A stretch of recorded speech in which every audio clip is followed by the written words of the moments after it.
Good afternoon. Might be the first to say how spooky you look. It's just Really? all darkness all around you. Nice. I love it. I'm trying to create a vibe here. It's like No, kind of you've You created definitely it. got that. Yeah, Yeah. it's very, very. creeping out of the corners of the row, as it were.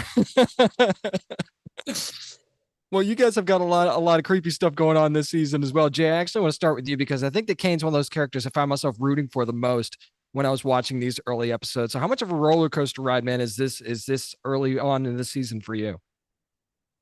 Oh man, I mean, like it's such a interesting, fun character to play. I mean, this is something that Eric does. I mean, there's so much conflict in a lot of like the characters in terms of like, you know, they're not these types of people to do these types of things, but what pushes people to do these types of things. So, you know, it's very interesting. I mean, like, you know, we see like terrorist attacks or whatever it is, and we see the brutality of what happens, and we think, who could do this? And not justifying anything of that at all, but like there's no smoke without fire, you know, and it's like, you know, seeing what makes people go to these extents to do such horrendous things is always an interesting element to take of it. And like you say, you are rooting for him, but at the same time, he does do a few things where you're like, come on, man. But yeah, it was a very interesting character to play.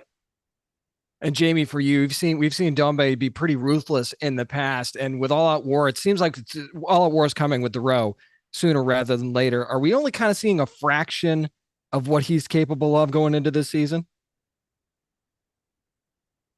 Yeah, I think as the sort of as the oppression to the row rises, and the sort of the political backstabbing takes on a sort of train of its own, I think Dombey is kind of in a sense stuck in the middle.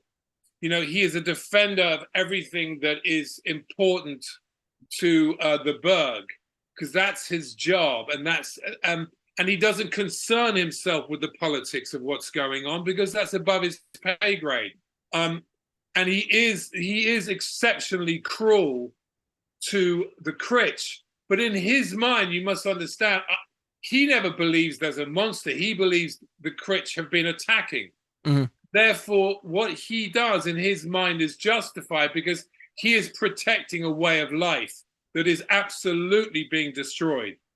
And that's on every level. It's not just physical or revolutionary or violent. It's morally, it's spiritually, it's religious. Everything is being destroyed that he holds dear, and he protects it vehemently.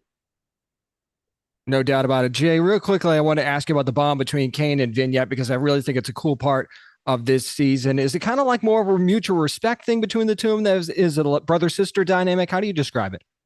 Yeah, it's a mutual respect thing. I mean, like I think he sees her as their leader. I mean, like he sees her as someone who is someone who could take the faith folk back into the light kind of thing, who can be their savior.